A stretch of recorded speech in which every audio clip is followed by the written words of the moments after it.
여러분 안녕하십니까. 아침의 매일경제 시간입니다. 저는 이상훈입니다. 오늘도요 나라 안팎의 다양한 이슈들이 많이 준비되어 있습니다. 자, 그럼 먼저 아침 신문 일면 기사부터 바로 전해드립니다. 먼저 매일경제 일면 톱 기사입니다. 가계부채 잡기 신 3종 세트 곧 나온다. 가계부채 지금 심각한 상황이라는 지적 많이 받았는데 이거 뭔가 조치를 취하겠다는 거죠. 여기 보시면요. 고승범 금융위원장 후보자 최근에 이런 의견 표명 중을 좀 곳곳에서 했다고 합니다. 좀 더 보면 3종 세트가 뭐면요. 개인별 DSR 시행 앞당기고 DSR은요. 총부채 원리금 상환 비율 좀 어렵습니다만 개인들이 빚을 질 때 이거 만만하게 그렇게 쉽게 지지 못하게 한다. 죄겠다는 겁니다. 그리고요. 제2금융권 역시도 이 분야를 강화하겠다. 역시 돈줄 잰다는 거죠. 아울러서요. 신용대출 제한도 가하겠다. 고승범 금융위원장 후보 강력 추진 이런 의지를 밝혔다고 합니다. 이번엔 동아일보 확인해 보겠습니다. 여기 보시면요. 제목이 끔찍한 내용들이 담겨 있습니다. 탈레반 본색이다. 여성은 총살, 아이에게는 채찍질. 아래 사진 좀 보겠습니다. 지금요 한 어린아이가 굉장히 겁에 질려서 울고 있죠. 그런데요 뒤에 보세요. 한 어른이 아이를 안고 있는데 얼굴만 조금 보이죠. 피투성입니다. 채찍질로 맞았다는 겁니다. 도대체 이 어린아이가 무슨 죄를 졌길래 탈레반이 이렇게 채찍질을 가했다는 거예요. 좀 더 보겠습니다. 자, 어제 탈레반이 기자회견을 통해서요. 인권, 여성 권리 존중하겠다 이렇게 얘기를 했습니다. 그러나 그날 바로요. 부르카를 안 입었다고 여성에게 총격을 가했습니다. 공항 근처에선 탈출 대기 시민에게 폭행을 했고요. 아프간 국기든 시위대도 총살입니다. 사실 탈레반 정권이 아프간을 장악했다. 그 이후에 폭정과 인권유리에 대한 걱정 많았는데 현실화되고 있는 거 아니냐 이런 목소리가 나오고 있는 겁니다. 다음은 세계일보입니다. 자, 아프간에서 미군이 철수한 이후에 미국에 대한 비난이 커졌습니다. 동맹국을 쉽게 버리는구나 이런 지적 나왔거든요. 그러자 어제 미국이 뭔가 진화를 하기 위한 얘기를 합니다. 자, 미국. 한국과 유럽 주둔 미군 감축 없다. 동맹국 불안을 진화했다. 이런 얘기를 한 겁니다. 질문이 많이 나왔거든요. 바이든의 국위 우선주의 불신 확산이 나오는데 아프간과는 근본적으로 다르다. 이렇게 선을 그었다고 합니다. 마지막으로 서울신문 보겠습니다. 인력도 휴식도 부족하다. 더 이상은 못 버틴다. 8만 보건의료인. 4달 2일 총파업 예고입니다. 코로나19 사태 장기화로요. 의료인들이 너무나 힘든 상황에 있다는 거죠. 인력도 모자라고 그리고 휴식도 충분하지 않기 때문에 더 이상 버틸 수가 없다. 이런 목소리가 나오고 있는 겁니다. 여기 보시면 간호사 혼자 100kg 환자 옮기다 부상을 당하는 경우도 있답니다. 일손이 부족한 거예요. 노조는요. 의료 인력 확충, 처우 개선 등 요구하고 있습니다. 그리고 정부는요. 일단 기준을 마련하겠다. 협의하고 노력하겠다 이런 입장을 내놓고 있는 상황입니다. 자, 지금까지 일면기사 짚어봤고요. 오늘도 뉴스의 의미를 풍부하게 읽어주실 네 분께서 자리하셨습니다. 한 분씩 소개해드리겠습니다. 먼저 화면 가장 맨 왼쪽에 앉아 계십니다. 윤영걸 전 매경닷컴 대표 나와 계시고요. 그 옆에는 박창한 장한대 교수 자리하고 계십니다. 그리고 세 번째 자리에는 현근택 전 민주당 상근 부대변인 나와 계십니다. 그리고 마지막으로 김재섭 전 국민의힘 비상대책위원 나와 계십니다. 안녕하세요.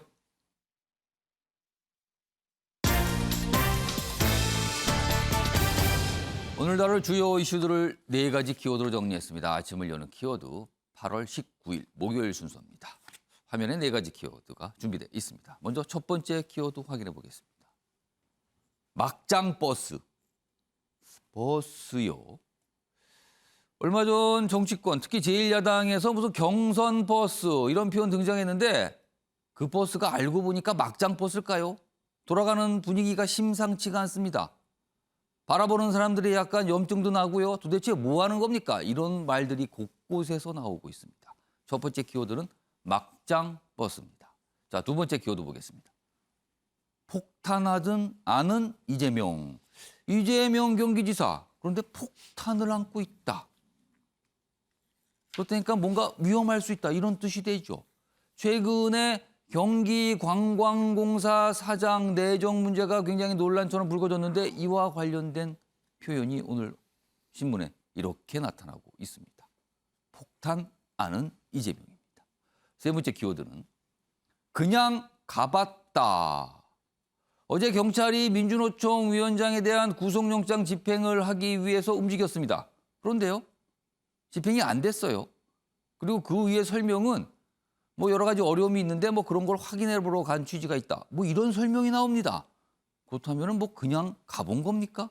언론에서 이렇게 지적하고 있습니다. 마지막 키워드는 인정할까 말까. 아프가니스탄을 장악한 탈레반. 그렇다면 정부를 꾸리겠죠. 과연 이 정부를 탈레반의 공식 정부로 인정할 것인가 말 것인가. 특히 서방 국가들에게 과제를 던져주고 있습니다. 우리도 해당됩니다. 과연 인정을 해야 되는 것인가. 중국은요, 발빠르게 인정한다고 밝혔습니다. 자, 그럼 아침에 매일경제 본격적으로 출발하겠습니다. 첫 번째 이슈는 제1야당인 국민의힘 상황 좀 보겠습니다. 앞선 키워드에서 막장 버스로 묘사가 되고 있는 겁니다. 지금요. 두 가지 기사 먼저 준비했는데요. 첫 번째입니다. 여기 보시면 오늘 이게 기사에 이런 말풍선이 소개되고 있어요. 그러니까 국민의힘 이준석 그리고 원희룡 전 제주지사 전화 통화를 얼마 전에 했다는 거죠. 그러면서 뭔가 얘기했는데 이게 지금 진실공방으로 가는 겁니다. 자, 여기 보시면 윤석열 캠프와의 갈등 상황을 언급하는 과정에서 곧 그런 상황이 정리될 것이라고 한 것이다. 그러니까 이 두 인물 사이의 전화 통화 내용에서 여러 가지 당사항 얘기하면서 저거 곧 정리된다. 이런 말이 있었거든요. 여기서 이 저거가 무엇을 뜻하는 거죠. 그거에 대해서 이준석 대표는 지금 상황이 정리된다는 거다. 그러니까 갈등 상황 이런 게 있는데 곧 정리돼서 잘 될 것이다. 이런 취지의 설명을 합니다. 그러나 원희룡 전 제주지사 통화의 또 다른 당사자죠. 제 기억과 양심을 걸고 분명히 말한다. 저거 곧 정리됩니다는 발언의 대상. 이 발언의 대상은 윤석열 후보. 그러니까 여기서 말하는 저거는 윤석열 후보가 된다. 윤석열 후보의 대선 주자로서의 무슨 위치, 뭐 지위 이런 게 정리된다. 이런 뜻으로 자기는 받아들였다는 거죠. 진실공방처럼 가고 있죠. 다음 기사입니다. 이준석 대 원희룡, 윤정리 진실게임, 야당 경선 버스 출발도 하기 전에 휘청거리고 있다. 이렇게 됩니다. 그러니까 이른바 저거 곧 정리 파문이에요. 이게 줄여서 언론에서 이렇게 쓰고 있습니다. 듣기에 따라서는 굉장히 우스꽝스러운 표현일 수도 있습니다. 이게 사실은요. 자, 원희룡 어제 앞서서 이 양쪽에서 어떻게 주장을 하고 있는지 소개해드렸는데 그 이후에 또 이런 입장이 나와요. 원희룡 녹음 파일 전체 공개하라. 이준석 대표에게 이렇게 요구를 했어요. 어제 뭐 저녁 6시까지 공개해라. 뭐 이런 요구를 했죠. 그 이후에 이준석 대표 본인의 SNS상에 글을 딱 하나 올립니다. 그냥 딱 가다 이렇게 올립니다. 이게 무슨 뜻일까요? 한심하다는 뜻일까요? 아니면 말도 안 된다는 뜻일까요?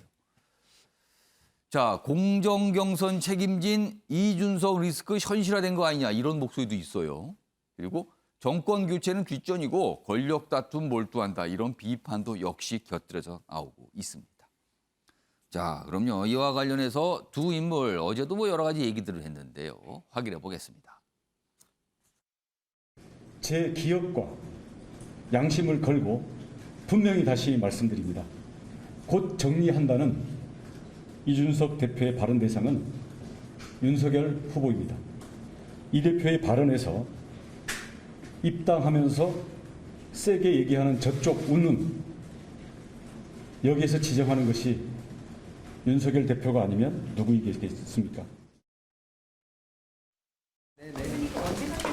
네, 죄송합니다. 이것에서는 제가 지금 상황에서는 응할 생각이 전혀 없습니다. 네. 감사합니다.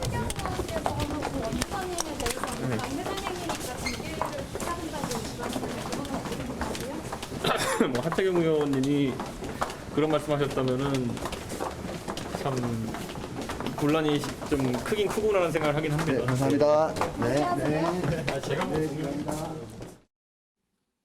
이준석 대표의 말을 가만히 들어보면은 이거 생각지도 않게 뭐가 좀 커졌네. 이게 사건이 커졌구나. 약간 이런 분위기도 느껴지네요, 지금요. 자, 국민의힘에 몸담고 계신 김재섭 전 비대위원께 질문을 안 할 수가 없습니다. 네. 지금까지는요, 이준석 대표와 윤석열 전 검찰총장 사이의 어떤 갈등, 뭐 알력, 뭐 이런 걸로 항상 설명이 됐거든요. 그런데 갑자기 원희룡 전 제주지사가 그 사이에 끼어들어서 이준석 대표와 대립하는 모양입니다. 갑자기 원희룡 전 지사가 이 갈등에 왜 등판하게 된 거죠?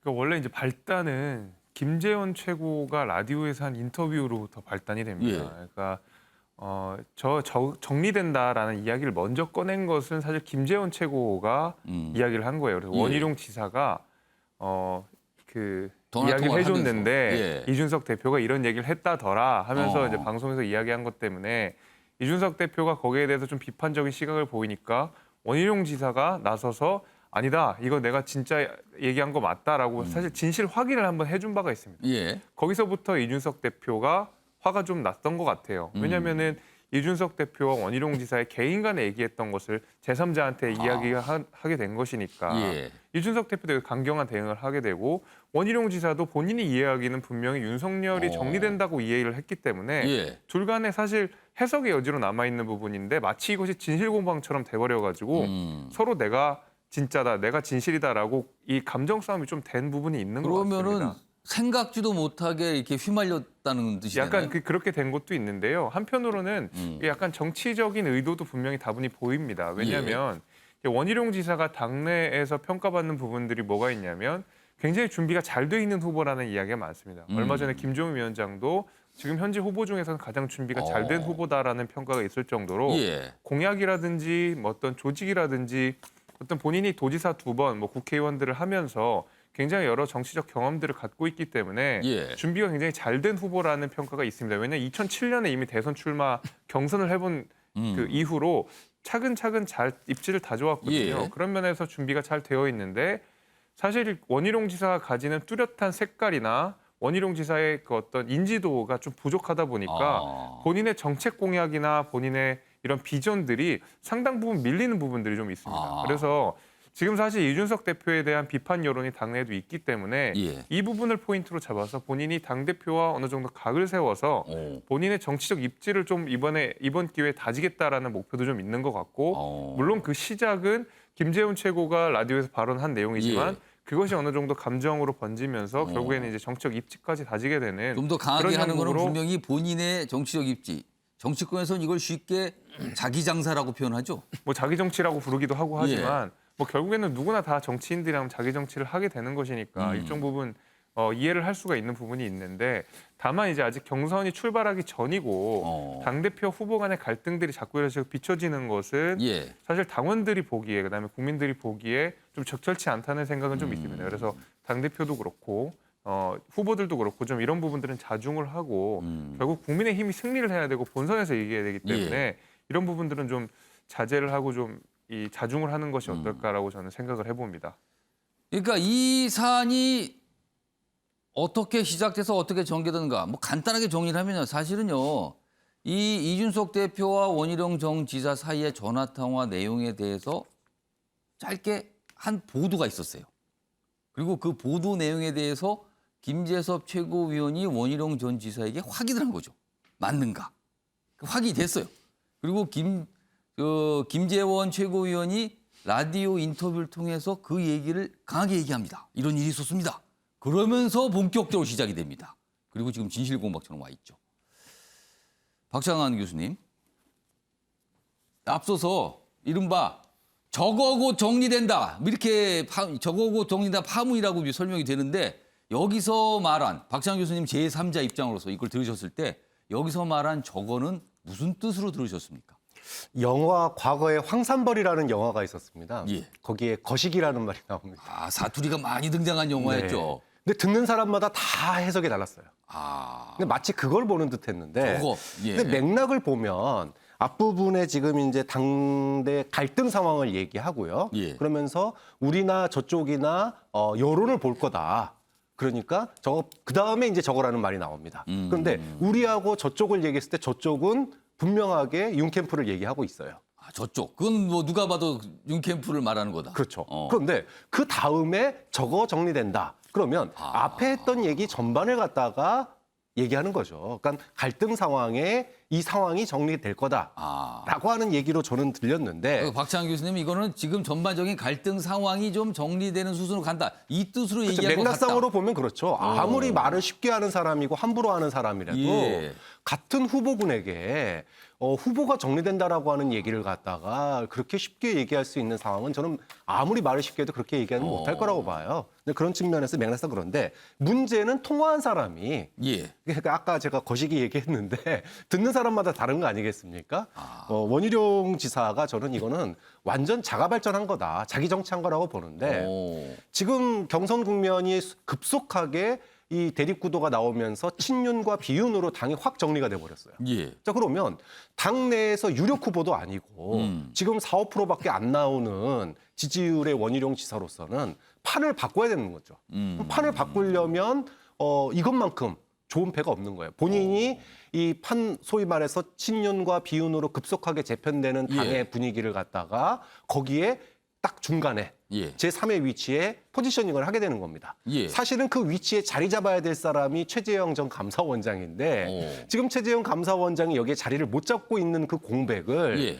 이 발언 논란, 저거 발언 논란을 가지고 원희룡 지사가 경선의 어떤 주도권을 갖다가 쥐기 위한 포지셔닝을 지금 하는 과정이다. 그러면 당대표에 대해서 약간 공세적인 모습을 보이는 게 원희룡 전 제주지사 대선 주자 입장에서는 본인에게 유리하다 이런 판단을 했다는 거예요? 그렇죠. 이게 이제 사실은 두 가지 근본적인 또 근저가 있는데 예. 하나는 이준석 현상을 돌이켜 보면 예. 이것이 만약에 내년 지방선거까지 계속 이어지면 승승장구하게 되면 예. 나경원 의원이나 원희룡 의원처럼 중진 의원들은 예. 역사의 뒤안길로 밀려나게 됩니다.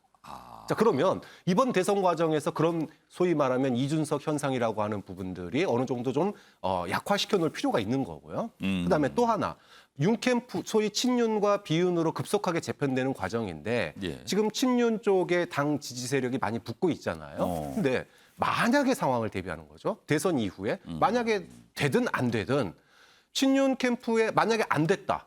윤석열이 대통령이 안 됐다? 예. 그러면 그 친윤 캠프가 오갈 데가 없어집니다. 현역 의원들이. 자, 그랬을 때 우호적인 관계를 맺어놓는다면 나중에 그거 다 이삭죽기 가능하거든요. 그러니까 굉장히 여러 가지 포석을 가지고 저는 저거라고 하는 발언이 사람마다 다 이해가 다를 수 있는데 예. 이거를 갖다가 의도적으로 자가 발전하고 지금 더 키우고 있는 거 아니냐. 결국은 당은 어려워질지 모르지만 예. 대선 국면에서 원희룡이라고 하는 존재감이나 위상이나 역할이 바뀔 수 있는 국면이기 때문에 예. 저는 굉장히 적극적으로 좀 원 지사가 뛰어든 거라고 봅니다. 이게 단순히 우발적이라기보다는 뭔가 수가 보인다라고 지금 해석을 해 주신 거예요. 관련 기사가 좀 있습니다. 다음 보겠습니다. 이런 배경을 좀 설명하고 있죠. 막장 치닫는 통화 내전에 초선 의원 7명 국민 심판 받을 것이다. 성명을 냈죠. 이제 걱정하는 목소리가 있다는 거예요. 그리고 아래로 가겠습니다. 여기 보면 이 작은 제목으로는요. 양쪽 지금 국민의힘 당 내부가 이준석 대표 그리고 윤석열 전 총장을 둘러싸고 어떻게 나눠져 있는가를 설명하고 있어요. 윤석열 측과 일부 중진의 생각이라고 소개가 돼 있습니다. 이준석 과도하게 경선 개입하려 한다. 대선 승리보다는 본인의 입지 강화 노린다. 이런 의심을 한다는 거예요, 지금. 윤석열 측과 일부 중진이요. 아래로 갑니다. 이준석 대표 측 인사들은 이런 생각을 한다는 겁니다. 대세론 지역주의 쫓는 일부 의원들 통화를 트집 잡아 이준석 흔들기를 하고 있다.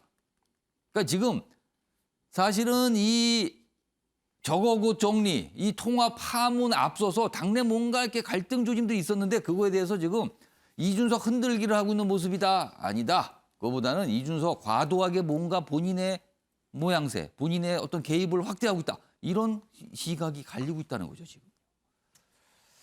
자, 어제요. 국민의힘 의총이 있었는데요. 그 의총장에서도 이런 비슷한 상황이 좀 보였습니다. 확인해 보겠습니다. 왜 이렇게 지도부를 흔드는 것인지 좀 제발 좀 자중해 주십사 하는 그런 부탁의 말씀을 드립니다. 당내 권력 투쟁에 제발 좀 몰두하지 말았으면 하는 그런 당부의 부탁을 드리려고 제가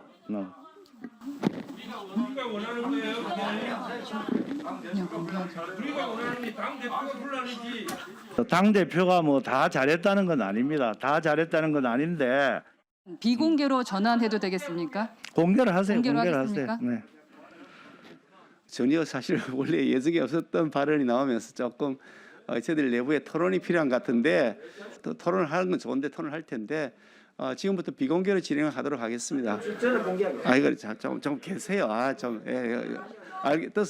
잠시만 제. 김기현 원내대표의 그 뒷부분, 좀 가만히 좀 계세요. 잠시만, 뭐 비공개, 공개. 이걸로 지금 당상이 어떤지 뭐 아주 단적으로 나타난 것 같습니다, 지금요. 이 얘기는요, 현근택 전 부대변인은 뭐 타당 얘기입니다. 경쟁 정당 얘기인데요. 이제 제3자의 시각으로서 지금 이렇게 벌어지고 있는 어떤 갈등의 본질이 있을 거예요. 이 본질이 뭐라고 생각하세요? 저는 뭐 권력 다툼이라고 봅니다, 결국. 권력 다툼. 예, 그러면 왜냐면 누구와 누구의 권력 다툼이에요, 이게? 지금 이준석 대표가 당대표를 맡고 있고 윤석열 후보가 어쨌든 이제 대선 후보로 나섰는데 뭐 예. 다 아시겠지만 대선 후보가 선출되면 그다음에 당권을 갖거든요. 그렇죠. 예. 대선 후보 위주로 굴러가게 되죠, 그렇죠. 당이요. 근데 그때까지는 이제 과도기적인 과정에서는 사실은 이제 당대표의 권한이거든요. 당선 관리는. 근데 제가 보기에는 윤석열 측에서 너무 이 운전대를 빨리 뺏으려고 하는 게 아닌가 그런 생각이 들어요. 또 예. 윤석열 전 총장 측에서 너무 이준석 대표의 운전대를 뺏으려고 한다. 저는 그렇게 봅니다. 왜 그러냐면 이런 경우가 없었어요. 그러니까 보통 영입 인사 뭐 이렇게 들어오면 어떻게든 당내에서 이렇게 서서히 기반을 펴가고 가능하면 뭐 당대표라든지 아니면 당 쪽 사람들하고 잘 맞추려고 하거든요. 근데 뭐 처음 입당할 때부터 없을 때 들어왔잖아요. 뭐 이게 간담회라든지 아니면 행사 때도 안 오고 그런 경우가 보통 우리 뭐 총선이나 뭐 겪으면 알겠지만 영입 인사들은 처음에는 당은 잘 모르기 때문에 당에서 예. 하라 그러면 다 해야 되는지 알아요. 예. 그러니까 다 갑니다 그냥. 근데 입당할 때도 없고 그다음에 토론회 때도 안 오지 뭐 행사 때도 안 오는 거 보면 일단은 뭐 당대표 별거야. 뭐 젊은 당대표 그냥 뭐 시간 지나면 내가 다 접수할 수 있지 그럼 약간 않겠냐. 좀 무시한다 이렇게 저는 그런 생각이 좀 거예요? 들고요. 지금 뭐 저도 원희룡 전 지사도 마찬가지라고 봐요. 지금 뭐 그 도지사를 맡았던 제주도에서도 대선 그 순위로 따지면 한 3, 4위밖에 안 돼요. 10%대가 안 되거든요. 예. 도민들도 이 지사직 사퇴에 대해 반대 여론이 더 많았거든요. 예. 그렇게 보면 자기 지역에서도 인정 못 받은 사람이 이제 중앙 무대에 와서 정치를 하려고 했는데 전혀 주목을 못 받잖아요. 그러니까 뭐 이준석 대표가 이게 어쨌든 뭐 이런 얘기를 할 수 있지만 저거를 터트려서 이 대표를 어찌 보면 약간 공격하는 셈인데 저는 그게 약간 윤석열 총장을 따라하는 것 같아요. 윤석열 총장이 왜냐면 계속 뭐 그전에도 문재인 대통령이나 추미애 장관과 맞서면서 본인의 이제 이름을 높여왔는데 당에 들어와서도 그러고 있거든요. 지금 좀 쉬고 있지만. 그러니까 원희룡 지사 보기에도 나도 좀 대표랑 맞서면서 좀 몸값을 올려야 되겠다. 이제 이런 생각을 하는 것 같아서 제가 보기엔 이게 정상적이지 않아요. 보통은 당대표 권위 존중하고 예. 경선을 쭉 거쳐가면서 대선 후보가 되면 그다음에 이제 당을 어찌 보면 해야 되는데 지금은 이제 있는 당대표조차도 제끼려고 하고 있으니까 이제 그래서 분란이 나오는 것 같습니다. 자, 일단 뭔가 갈등이에요. 오늘 신문들 기사 중에서 이런 다음에 소개해드릴 텐데 이런 취지의 기사가 많아요. 보시죠. 다음 기사입니다. 이준석 주어 논쟁 점입 가경이다. 그러니까 이 저거 여기서 이게 무슨 뜻이냐 이걸 주어 논쟁이라는데 당내 정권 교체 회의론이다. 그러니까 이렇게 싸워서야 어디 정권 교체 말만 하지 되겠습니까? 이런 뭐 약간 지적을 하는 기사입니다. 여기 보면 후보 의원 가세 감정 싸움 양상이다. 그래서 정권 교체 외치고는 있으나 이게 되겠냐? 회의론이 일고 있다. 뭐 이런 겁니다. 유영걸 전 대표님. 예. 일단 뭐 정권 교체 회의론 많이 지적을 받고 있는데 윤 전 대표님도 이 지금 사태라고 할 수 있어요. 이 사태의 이유, 본질이 뭐라고 보세요? 뭐 금방 박 교수님은 원희룡의 뭐 자기 정치 예. 얘기해 주시고 현 변호사는 그 윤석열 그죠, 검찰총장이 좀 너무한 거 아니냐. 운전대를 예. 빨리 잡으려나 그런 얘기를 했는데 저는 리더십의 문제라고 봅니다. 예, 이준석 대표의 문제가 저는 가장 크다고 봐요. 예. 대표가 중심을 잡고 끌고 가야 되는데 예. 너무 잘못 끌고 가고 있는 걸 보는 거죠. 그러니까 그 우리가 여자 배구도 올림픽 때 라바리니 감독하고 김연경 주장 해보자 후회 없이 예. 리더는 사기를 올려주는 사람이잖아요. 리더는 꿈의 전도사예요. 이기자 잘하자 정권 교체하자 사기 올려주는 사람이라고 해서 리더는 사기꾼이 돼야 된다는 얘기 있잖아요. 아, 거기서 말하는 사기꾼이네요, 그러면. 그렇죠. 사기를 올려주는 사람, 예. 등치는 사람이 아니라. 근데 이준석 대표 와서 2달간 뭐 했습니까? 계속 싸움만 붙였잖아요. 예? 너무 가벼운 입. 그리고 은밀하게 얘기해야 될 거를 뻑하면 공개하고 그것도 녹취록 공개했다가 이번에도 완전 공개하라니까 또 그거는 또 공개 안 하고 너무 작은 정치를 하는 거죠. 그래서 저는 이 분란이 시작됐다. 그래서 저는 대표의 문제다. 예. 이런 식으로 봐요. 그래서 지금 통계 오늘 그 갤럽 조사 나온 거 보니까 예. 정권 교체 여론은 지난달 51%에서 55%로 4%포인트가 높아졌어요. 정권 교체 여론이. 예. 정권 재창출보다 바꿔야 되는데 국민의힘 지지율이 지금 32%에서 28%로 4%포인트가 떨어졌어요. 민주당은 오히려 2%포인트가 오르고 예. 그건 뭐겠어요? 국민들이 지금 정권에 대해서 불만이 많아요. 예. 밖에서 커져. 근데 국민의힘은 너희들은 깜이 아니다. 이렇게 판단하는 거죠. 단결하지 않고 융합하지 않고 포용하지 않고 이기는 경우 봤습니까? 송나라가 옛날에 1억 명이 넘는 세계 최강의 경제력을 가진 나라였는데 예. 100만 명 안팎에 거란하고 몽고한테 나라 뺏겼습니다. 단결하지 않으면 이길 수가 없는데 지금 국민의힘이 자꾸 망하는 길로 가는 거예요. 젊은 보수, 서민 보수, 개혁 보수로 나가야 되는데 옛날에 싸우던 거 바른미래당인가요? 거기 맨날 싸웠잖아요. 예. 사소한 거 갖고. 지금 그거 똑같이 하고 있는 거예요. 그러니까 우리 국민들이 볼 때는 미래가 없는 거죠. 그래서 저는 37세 이준석 대표하고 예. 올해 101살 연세대 명예교수 김영석 교수하고 누가 더 젊은가? 나이만 젊다고 젊은가? 생각이 젊어야 젊지. 그래서 저는 이준석 교수가 빨리 털어버리고 자기 정치 대표 교수가 예. 이준석 대표가 자기 정치 하지 말고 빨리 털어버리고 진짜 해야 될 게 3가지잖아요. 대여투쟁. 지금 언론중재법이라든지 뭐 코로나라든지 여러 가지 산적하잖아요. 그 대여투쟁을 해야 되잖아요.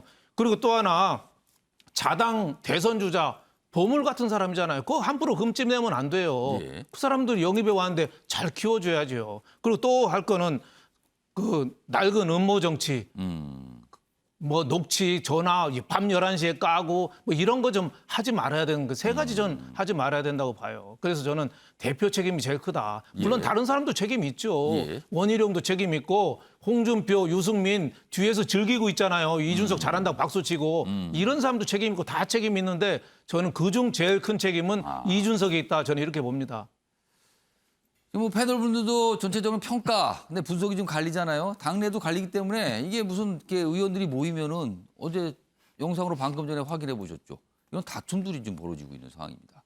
그래서 언론의 시각을 한마디로 정리하면 지금 국민의힘이 버스가 움직일 것 같은데 막장 버스 아니냐 이런 평가가 나옵니다.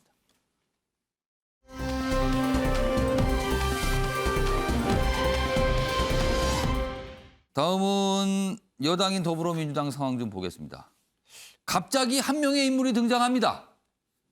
그리고요, 굉장히 갈등이 더 짙어지는 듯 합니다. 먼저 첫 번째 기사 보겠습니다. 이낙연의 정치 생명을 끊겠다. 이거는 굉장한 독설 아닙니까? 지금 대선 주자, 뭐 지지율상으로는 한 2위 정도 기록하고 있는 뭐 이런 놈은 굉장히 강한 주자라고 할 수 있잖아요. 그런데 정치 생명을 끌어놓겠다고 얘기를 합니다. 황교익 거친 입 폭탄을 아는 이재명 이렇게 됩니다. 이게 이제 경기관광공사 사장 내정 문제에서 시작됐는데 이렇게까지 왔어요 지금. 황 사퇴 거부 이낙연의 전면전을 선언했다. 날 죽이려 하면 나도 죽일 수밖에 이런 입장이에요. 그러자 당대표인 송영길 대표 뭐 걱정을 하는 목소리 내고 있고요. 그런데 이 논란이 길어질수록 이재명 지사는 부담, 타격 아닌가 이렇게 나오는데요. 지금 이재명 지사의 반응은 뭐 청문회까지는 여론을 보겠다. 뭐 이런 반응이라고 소개돼 있습니다. 황교익 갑자기 여당의 대선 경선 경쟁에 등장을 한 거예요. 다음 화면 좀 보겠습니다.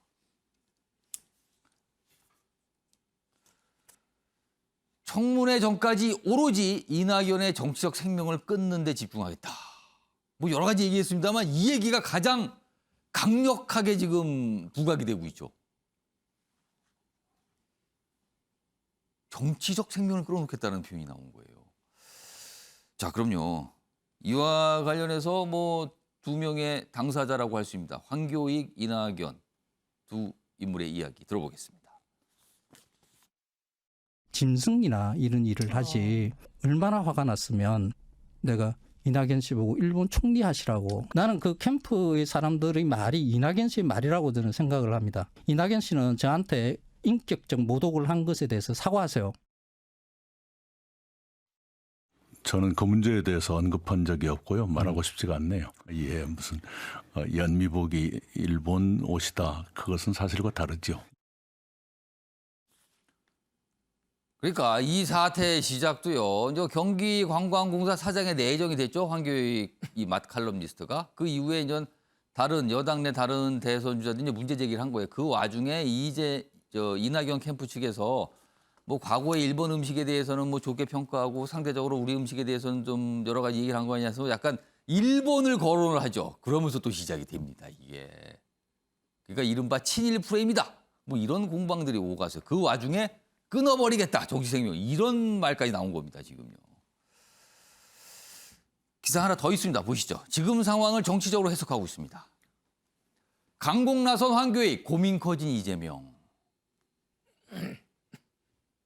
이 지사 측 지금 상황 자체가 악재 아니냐 이거죠. 악재 우려 속 손절하기도 어려워서 전전긍긍이다.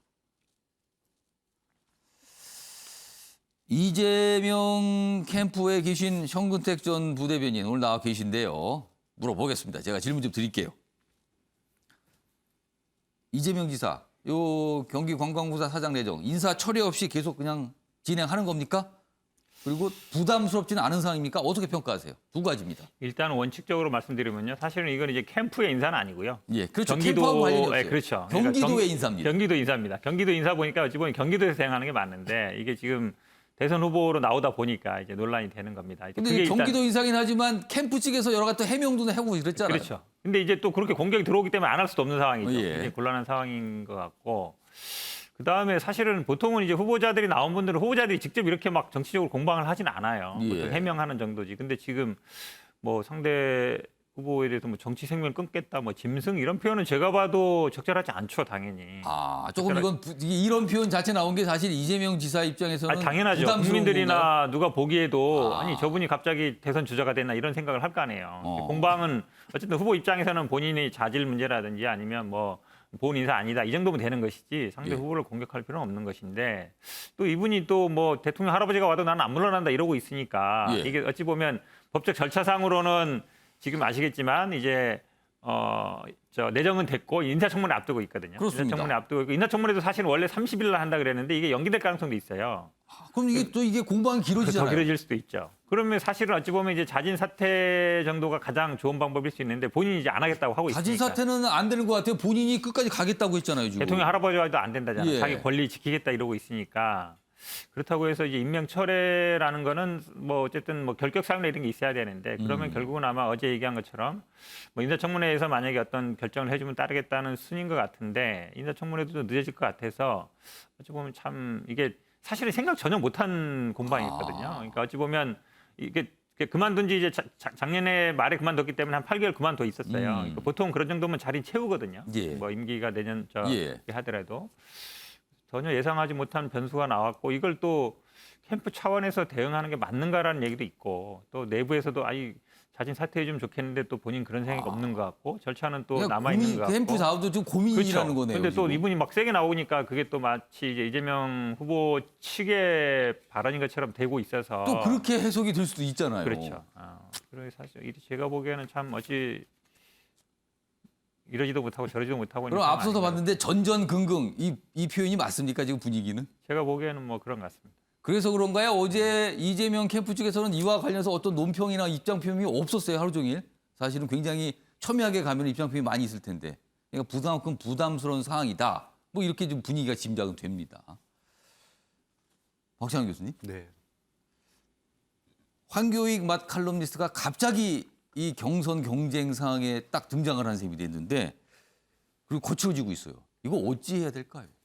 일단 이재명 지사 측이 타이밍을 놓쳤어요. 일단 1차 국면에서 예. 소위 그 자격 논란이 있었죠. 기준을 갖다가 갑자기 완화해서 이러다 보니까 공정성 논란이 있었습니다. 사실 이때 정리가 됐었어야 돼요. 그런데 이게 놓치면서 갑자기 프레임이 이제 소위 친일 논란으로 그렇죠. 바뀌었죠. 그 뭐 일본일 언급이 시작이 그렇죠. 되면서 갔어요. 그런데 이거는 이낙연 캠프 측에서 공격을 한 거예요. 예. 자, 친일 논란이 딱 들어오면서부터 친일 프레임이 씌워지면서 국면이 확 바뀌게 됩니다. 저는 이건 처음에 실수는 저는 이재명 캠프 측에서 실수를 했는데 예. 그다음 친일 논란은 벌집 괜히 잘못 건드렸다. 수풀을 흩었는데 독사가 죽이자고 덤비는 그런 상황이 돼버렸거든요. 이거는 이제는 물러설 수가 없는 거죠. 자, 어떤 사람이 예. 확연한 친일 행적이 없는데 자기 보고 친일 프레임을 딱 씌우면 예. 어떤 사람이 가만히 있겠습니까? 절대 가만히 안 있죠. 특히나 언론을 상대로 행동하는 예. 황교익 씨 같은 사람이라면 과거에도 그 뭐 설탕 논란이라든지 예. 여러 가지 있을 때 한 번도 뒤로 물러선 적이 없는 사람이에요. 자, 그러면 이거는 이낙연 캠프 쪽에서 발목 잡혔다라고 저는 생각합니다. 지금은. 자, 그렇기 때문에 이미 이재명 지사 측에서는 타이밍 한번 놓쳤죠. 예. 그런데 오히려 싸움은 황교익 대 이낙연으로 진행되면 그렇습니다. 그것도 거기서 험한 말 나오잖아요. 예. 어떻게 보면 그동안에 그 네거티브 안 하겠다라고 끙끙 안에 참고 있던 거를 어떻게 보면은 황교익 씨가 대신 싸워주는 꼴이거든요. 그러면 지금 구태여 안 물러나겠다는 사람을 억지로 물러나게 하는 거는 오히려 이재명 캠프 측에서도 부담스러울 수 있어요. 예. 그러니까 시간은 한 1, 2주일 정도 황교익의 시간으로 갈 수밖에 없다. 이낙연 후보가 나서가지고 황교익 씨랑 싸울 수 있습니까? 절대 못 싸웁니다. 자, 아까도 영상 봤지만 뭐 얘기 안 하겠다고 그러잖아요. 그렇죠. 앞으로 한 일주일은 황교익 씨의 언론 동무대가 펼쳐질 거다. 자, 그러면 이재명 캠프 측에서는 지금 당장 개입할 게 아니라 예. 천천히 즐기면 되죠. 일주일 뒤쯤에 이제 황교익 씨하고 대화를 나눠서 좀 다운되면 예. 냉정을 좀 되찾으면 그때 가서 이거 좀 상황이 너무 예. 커졌다. 그러니까 나중에 이제 뭐 대통령 되면 뭐 다시 좋은 기회를 예. 주겠다. 이런 식의 어떤 과정을 거치는 게 지금으로서는 뭐 어쩔 수 없이 한 일주일 정도는 황교의 시간이 흐를 것 같습니다. 지금 박찬원 교수님은 이게 좀 이재명 지사 측에서는 즐길 수 있는 상황이라는데 정무택 전 부대변인 아까 전전긍긍이라고 설명하셨잖아요. 그러니까 마치 뭐 배우 조종하는 것처럼 말씀하시는데요. 그러니까 황교익이 내정자 보시면 알겠지만 그동안 스타일을 보면 알아요. 저도 잘 몰랐는데 최근에 보니까 굉장히 이런 논란이나 정치적인 논란에 대해서 어찌 보면 본인 스스로 하는 스타일이었어요. 예. 그동안도 보니까. 그래서 이거를 뭐 이재명 지사 측에서 뭐 즐긴다, 배우 조종한다. 이거는 전 아닌 것 같고 한 가지 또 말씀드리면요. 예. 규정이 바뀐 게 2018년입니다. 18년에 바뀐 거기 때문에 사실은 이제 이분을 바뀐 지는 꽤 됐어요. 시간이 지났죠. 그렇죠. 오래 예. 지났기 때문에 사실 이분 때문에 바뀐 게 아니고 오래전에 바뀌었고 사실 그게 이제 쭉 적용되는 과정이었기 때문에 예. 이번 뭐 아마 사장 임명은 여기에 처음 적용되는 거지만 그러니까 마치 이제 이분을 염두에 두고 규정을 바꿨다. 그거는 사실이 아닙니다. 알겠습니다. 뭐 그거는 좀 해명을 좀 하신 거예요. 지금 상황에 대해서. 윤 전 대표님. 예. 근데 사실은 시작점은 이낙연 캠프 측에서 일본을 거론하면서 황교익 씨 얘기를 뭔가 좀 지적하면서 시작이 됐거든요. 네. 근데 아까도 봤지만 이낙연 대표는 거기서 얘기하고 싶지 않다 그랬어요. 근데 사실은 캠프 쪽에서 뭔가 입장이 나온 뒤에 시작이 된 건데 이낙연 대표가 사실상 외부에서 볼 때는 이걸 그냥 묵인한 거 아닌가 뭐 이런 해석이 있거든요. 이거 어떻게 보세요? 그러니까 그 황교익 씨를 막걸림리스트를 좀 비판하면서 예. 그 이낙연 캠프 쪽에서 좀 자극한 측면이 있죠. 그 황교익은 저 경기 관광공사 사장감이 아니라 뭐 일본 동경이나 오사카 총영사 하는 게 더 맞겠다. 뭐 오사카 관광공사, 뭐 도쿄 관광공사 이런 얘기를 했어요. 그렇죠. 그렇지만은 결과적으로 보면은 뭐 금방 박 교수님은 오히려 이재명한테 도움이 되고 이낙연한테 오히려 피해가 간다고 그랬는데 제가 보기에는 결국은 국민들이 볼 때는 이재명 이코르 황교익으로 볼 가능성이 많다. 그래서 황교익 거친 말 하잖아요. 예. 뭐 저 정치 생명을 끊겠다. 또 짐승, 또 일배 뭐 이렇게 하고 또 그동안에 저도 굉장히 기분 나빠하는 말 중에 하나가 예. 비빔밥이 세계 최고로 싸구려 음식이다. 예? 또 뭐라고 그랬냐면은 떡볶이는 가장 맛없는 음식이다. 전라도 음식이 맛있다는 건 착각이다. 제가 좋아하는 것만 이상하게 비판했어요. 아, 지금 좋아하시는데 그걸 비판했다고. 예. 그리고 불고기는 일본 니꾸야꾸의 뭐 짝퉁이다. 그 말에 상당히 좀 굉장히 기분 나빠한 측면이 있거든요. 그래서 황교익에 대한 거는 저는 논리에 대한 문제보다 감정의 문제라고 봐요. 그런 말들이 쌓여서 국민들의 이미지가 황교익 하면은 좀 이상한 사람 이런 이미지가 있는데 지금 이재명 지사가 경기 관광공사를 시키고 또 막말을 막 쏟아내니까 그럼 이재명 이코로 황교익이다. 이렇게 된 측면이 있죠. 그래서 저는 이재명 세 가지 면에서 손해를 본다고 봐요. 첫째는 이재명의 캐치프레이즈가 공정인데 이게 황교익 이런 분 임명한 게 공정이 맞냐. 그 이재명 공정이라는 어젠다에 흔들리는 거죠. 그리고 황교익이 그렇게 논란이 많은데도 임명을 취소 안 하고 계속한다. 나중에 대통령 되면은 저분 대단하겠구나. 한번 임명하면 인사청문회고 뭐고 아예 없애는 게 낫겠구나. 한번 옳든 싫든 무조건 가는구만. 그런 식으로 또 생각할 가능성이 있고 세 번째는 뭐냐면 이재명은 후보인데도 지금 측근들이 말을 제대로 못하는구나. 말을 제대로 못하고 말을 잘 듣지도 않는구나. 저 소통의 문제가 혹시 있는 거 아니야? 황교익 뭐 마칼리니스트가 뭐 대단하다고 저렇게 끌고 앉아서 욕 얻어먹으면서 황교익 욕을 지금 이재명 대신 얻어먹고 있거든요.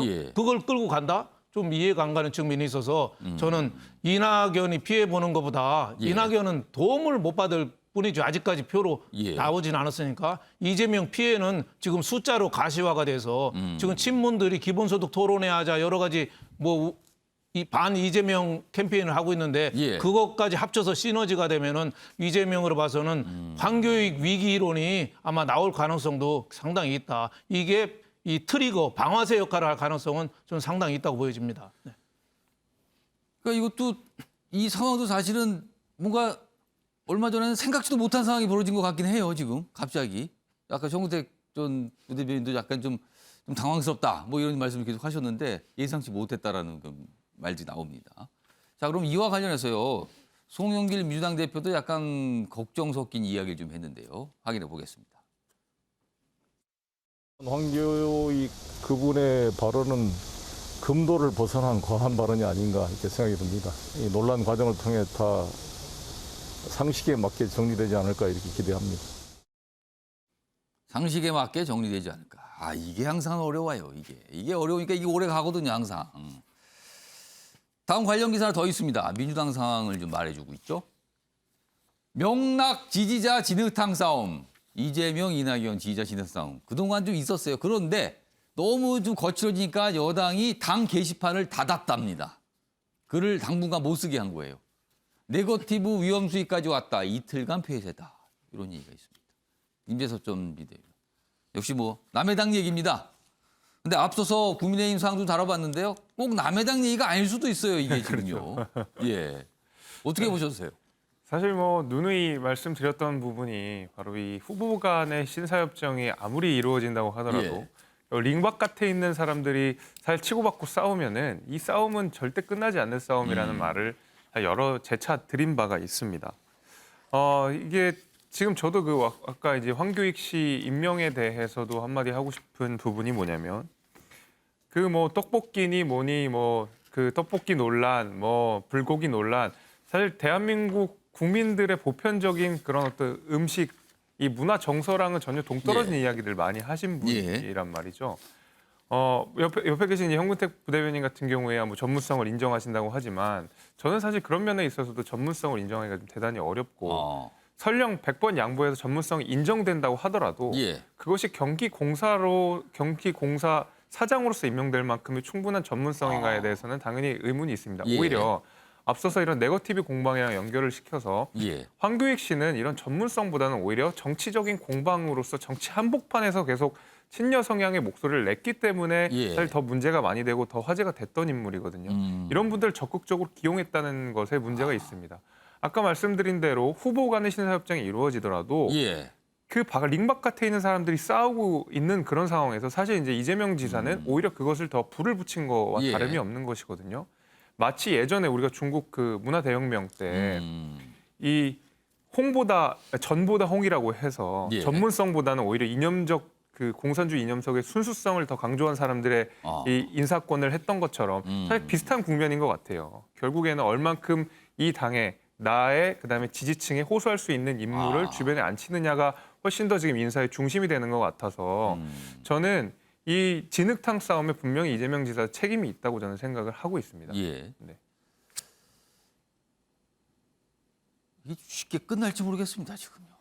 굉장히 거칠어졌어요, 지금 상황이.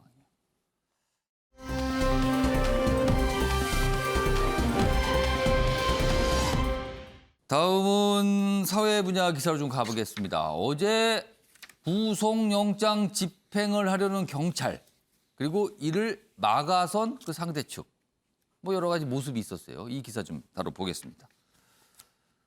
영장 발부, 그러니까 구속영장입니다. 5일 만에 양경수 민주노총 위원장 구인 시도했다. 그런데 경찰 15분 만에 빈손으로 철수했다. 왔다 그냥 갔다. 뭐 이런 뜻이 됩니다.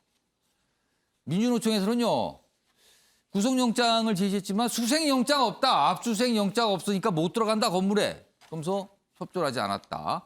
경찰은 건물 진입도 못하고 물러났다. 그리고 영장 집행 불응, 그동안 쭉 주장을 했죠. 민주노총 측에서 이거 응하지 않는다고. 그렇게 주장했는데 별 대책도 없이 현장에 나타나서 이거 보여주기식 아닙니까? 이 기사는 이렇게 지적하고 있습니다. 경찰은 법과 원칙에 따라 절차 진행한다. 그다음에 양경수 위원장은 대화와 투쟁 모두 준비돼 있다. 뭐 이렇게 이런 뜻이 소개가 돼 있습니다. 그럼요. 어제 모습이 뭐 카메라에 이제 포착이 됐는데요. 그 모습 확인해 보겠습니다.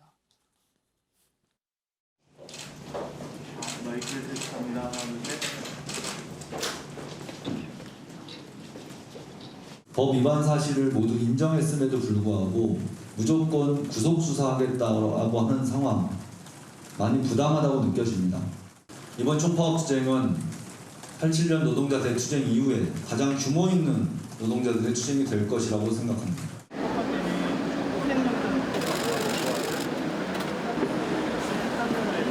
다시 한번 말씀드리는데 그 구속영장 집행에 반드시 협조해 주실 것을 당부드립니다. 그러니까 안에서 당사자는 뭐 기자들을 만나서 본인의 입장을 발표하고 밖에서는 저렇게 구속영장 집행한다고 돼 있는데 뭐 막았으니까 그냥 저러고 있다 간 거예요. 다음 기사 보겠습니다. 양경수 구속 집행 무산 응할지 확인하러 갔다는 경찰. 압수수색 영장 없이 출동했다가 물러났다. 이렇게 돼 있습니다. 그러니까 이 기사의 취지는 그동안 이거 응하지 않는다고 계속했으면 압수수색 영장 같이 받아서 갔으면 되는 거 아닙니까? 그러니까 그냥 가본 겁니까? 이렇게 질문을 하는 기사입니다. 이 얘기 좀 해보겠습니다. 이 얘기에 대해서 윤영걸 전 대표님, 그다음에 박찬영 교수님 두 분 의견 좀 연속해서 들어보겠습니다. 먼저 윤 대표님. 어떻게 보셨어요, 이 상황? 저는 법불 악귀라는 말이 생각났습니다. 예, 법은 귀한 자한테 아부하지 않는다. 지금 민노총이라고 그래서 저렇게 특별 대우하면 되겠어요? 그리고 경찰이 혹시 제가 구속영장 가져왔는데 응해 주실 겁니까? 그거 물어봤잖아요. 그게 아부 아닌가요? 애걸복걸하는 거 아니에요?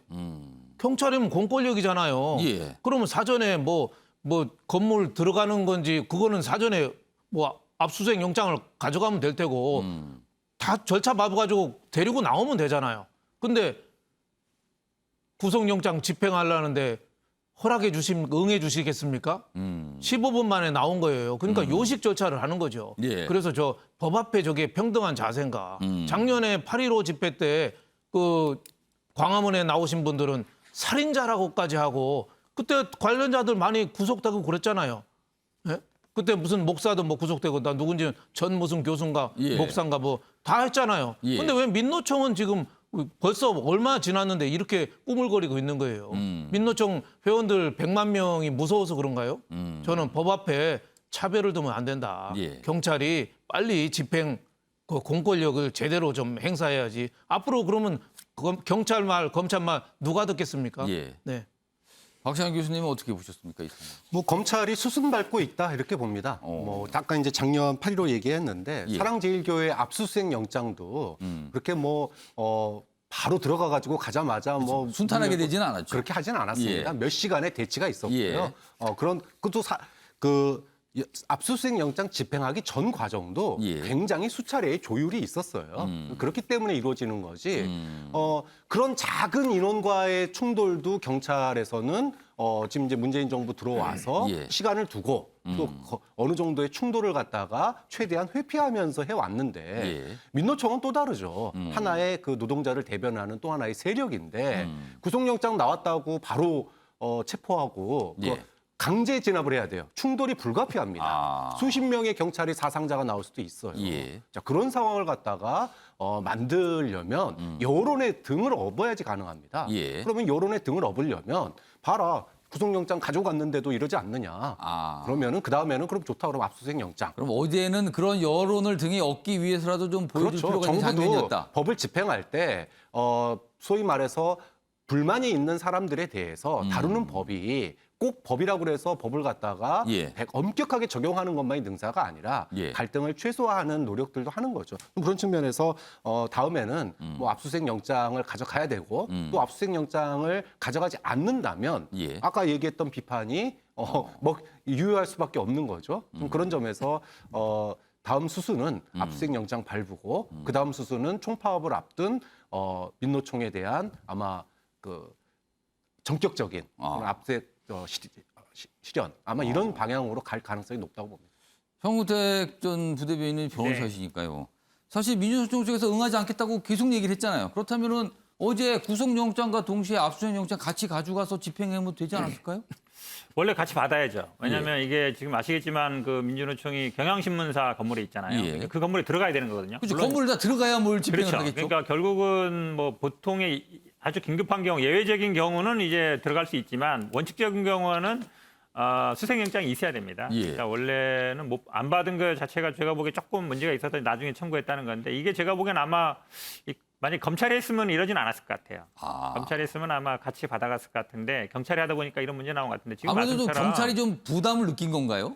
그런 것도 있지만 이게 사실은 이제 뭐 무슨 뭐 집회 문제도 있지만 이제 감염법 그 부분이거든요. 그러니까 지난번에 정광훈 목사가 구속됐지만 나중에 풀려났잖아요. 예. 그러니까 이 부분에 대해서 또 이게 뭐 구속까지 할 사안이냐 예를 들어서 뭐 총파업을 하고 한 그런 사안은 아니란 말이죠. 가장 큰 게 물론 집시법도 있고 뭐 교통방해죄도 있지만 가장 큰 거는 이제 감염법 매방 부분인데 그러니까 결국은 감염 수칙을 안 지켰다는 거잖아요. 예. 그런 부분도 저는 있는 것 같습니다. 근데 제가 보기엔 이제 그 영장 실질 심사도 안 나가고 이랬기 때문에 예. 아마 경찰에서는 구속영장이라든지 지금 이제 수색영장 발부받아 집행할 것 같은데 그 사이에 뭐 물리적 충돌 말씀처럼 그 결국은 조합원들이 있고 이러면 가능하면 이제 스스로 나오는 방식으로 그렇게 하는 게 저는 뭐 나은 방식 아닌가. 무조건 뭐 지금 말씀처럼 영장 받았으니까 무조건 집행한다. 그럼 예를 들어서 예전에 우리 언론사 같은 데도 마찬가지였거든요. 언론사도 압수수색할 때 우리 채널에도 마찬가지였잖아요. 결국은 이제 서로 타협하면서 했거든요. 그러니까 그런 것도 사회적으로 현실적으로 존재한다. 영장 받았으니까 무조건 들어가서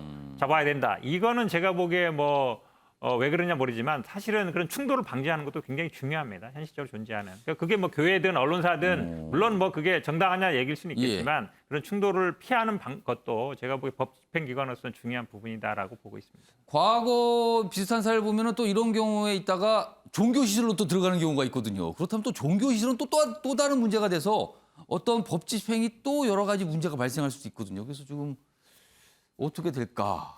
뭐 아무튼 경찰이 다시 절차를 밟아서 준비해서 다시 집행하겠다. 뭐 이런 입장을 내놓긴 했습니다.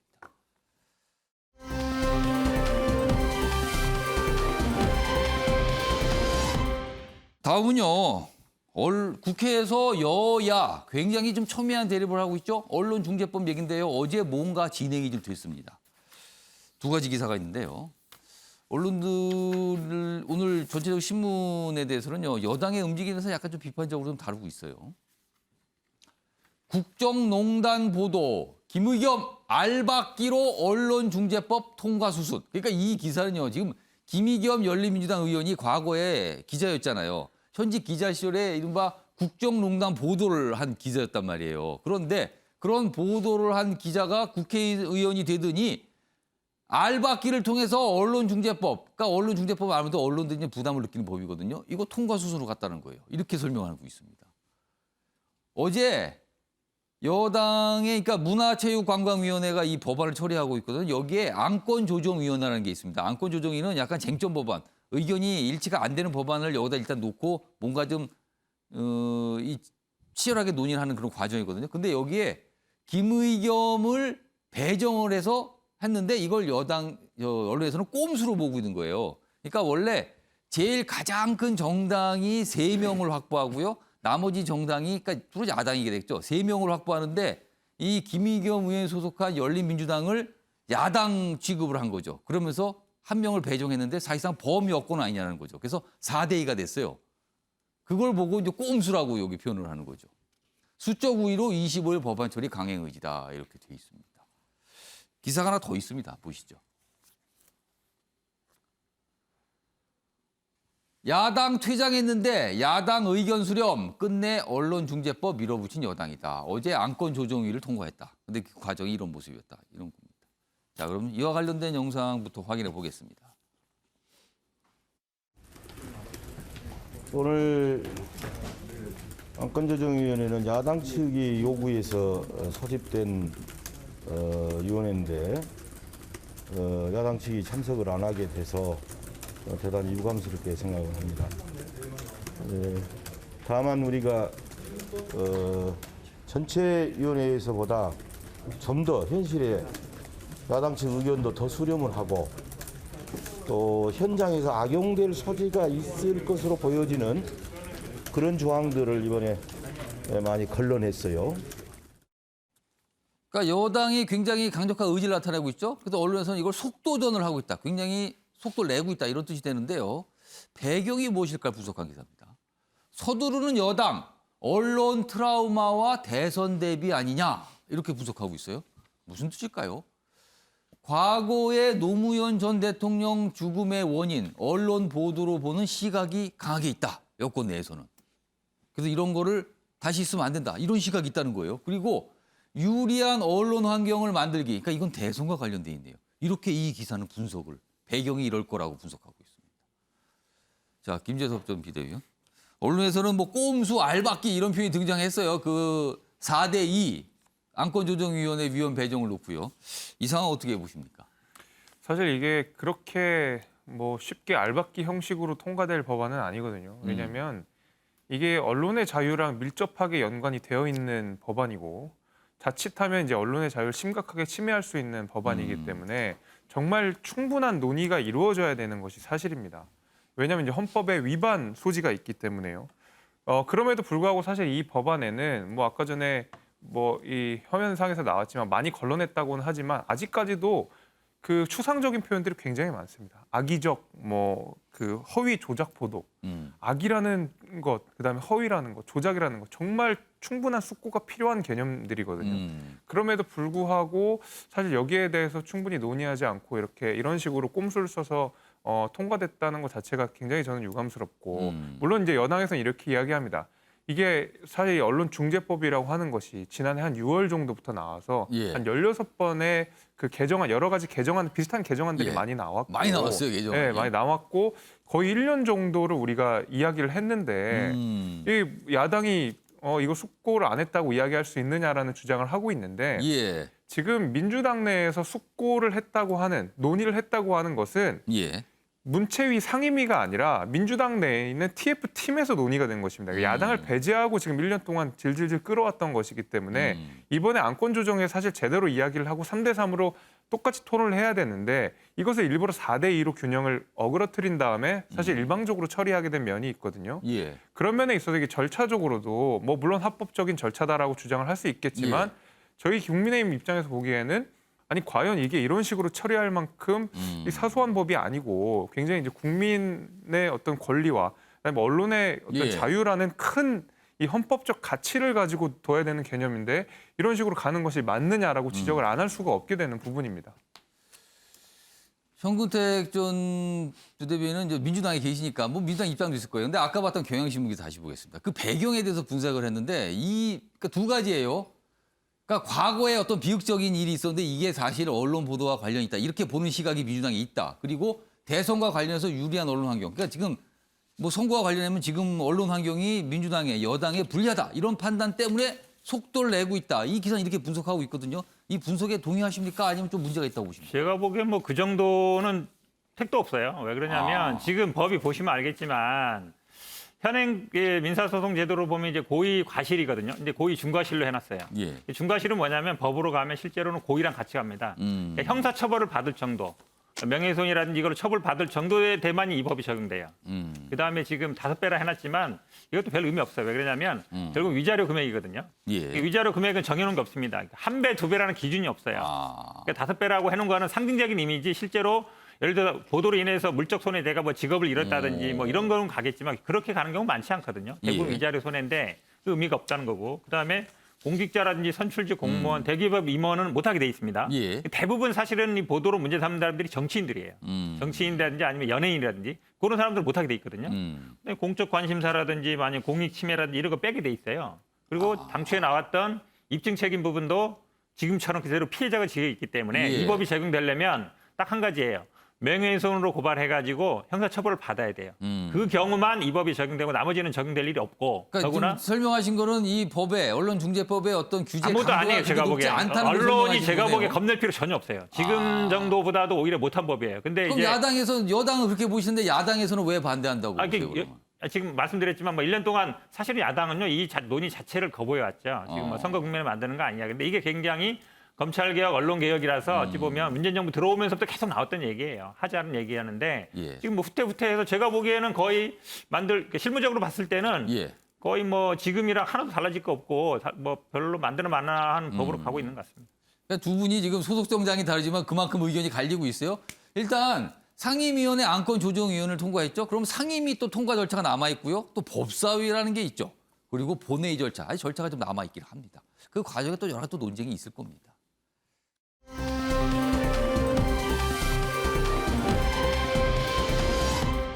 다음은 아프간 얘기 좀 해보겠습니다. 뭐 상황이 좀 심상치 않게 굴러가고 있다. 어떻게 보면 예상을 했던 거 아니냐. 뭐 이렇게도 보입니다. 먼저 두 가지 기사 먼저 좀 보겠는데요. 15살 이상 소녀 그리고 40살 미만 과부는 미망이는 탈레반 전사와 결혼하라. 이런 명령을 내렸다는 겁니다. 지금. 아프간을 장악하자마자. 탈레반 고위 인사 주민들에게 명령이다. 그리고 택시기사들은 여성 승차 거부를 하고 있답니다. 그런데 문제는요. 지금 아프간에서 살고 있는 20살 이하 아프간 국민들. 탈레반 시절 자체를 몰라요. 경험하지 못했습니다. 과연 이런 게 통제가 될까? 그러니까 봉복이 삼아서 뭔가 강력히 하려는 거 아니냐. 이렇게 분석하고 있습니다. 여기 사진 보시면요. 이 사진이요. 이게 1970년대 아프간의 모습이었습니다. 그런데 탈레반 집권 시절에는 여성분들이 부르카를 입고 거의 눈도 제대로 안 보이는 옷을 입고 다녔죠. 그리고 어제는 이 아프간에서 여성들이 이렇게 시위하는 모습도 좀 나타났습니다. 다음 기사 하나 더 보겠습니다. 백악관, 블랙호크 헬기 등 무기 상당량 탈레반 손에 들어갔다. 지금까지 미국이 아프간에 지원한 무기나 군수물자가 97조 원 정도 된답니다. 우리 돈으로. 그게 고스란히 지금 아프간에 있거든요. 탈레반이 다 가져간 겁니다. 그럼 이게 어떻게 되는 거죠? 이게 어디에 쓰일 거냐는 거죠. 그러면 상황이 이렇습니다. 자, 이와 관련된 영상 몇 가지 준비했는데요. 확인해 보겠습니다. د شریعت په چوکاټ کې ښځو ته د کار او فعالیت اجازه ورکو. ښځې د ټولنې مهم عنصر ده او موږ دې ته په درناوي ګورو. That is an Islamic government. Sharia law would be, of course, there would be no democratic system at all because it doesn't have any base in our country.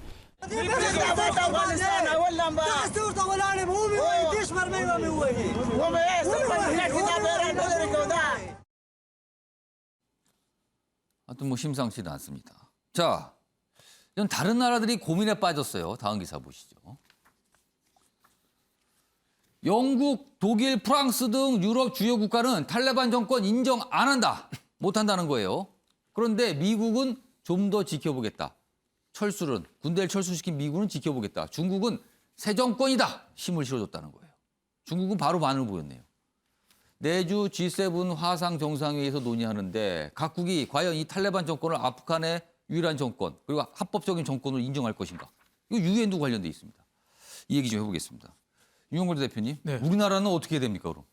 우리나라도 국제적인 주의를 봐야겠죠. 뭐 미국이나 뭐 유럽이나 이런 나라를 봐야겠는데 지금 아프가니스탄 텔레반이 지금 진격을 해와서 접수를 했는데 사면령 내리고 여성 인권에 대해서도 보호해준다고 그랬는데 예. 지금 말뿐이지 지금은 그 여성 그 옷 안 입었다고 그 뭐죠 그 부르카 예. 부르카 눈만 나오는 옷 예. 안 입었다고 지금 살해까지 뭐 했잖아요. 총을 쐈다 뭐 이런 얘기가 그렇죠. 나와요. 그리고 지금 미군한테 협력한 사람도 찾아내서 뭐 살해하고 있다 이런 얘기까지 지금 나오고 있거든요. 그래서 국제적인 주의를 좀 더 봐야 되지 않느냐 생각이 들고 중국이 먼저 승인한 걸 봤는데 중국이 그랬다고 한 게 아니죠. 중국 위구르족하고 180만이 예. 지금 강제 수용소에 있어서 중국하고 또 전쟁할 수도 있습니다. 예. 그래서 국제적인 주의를 보고 압력을 좀 가해야 된다 이런 생각이 듭니다. 박찬호 교수님, 우리나라는 어떻게 해야 됩니까?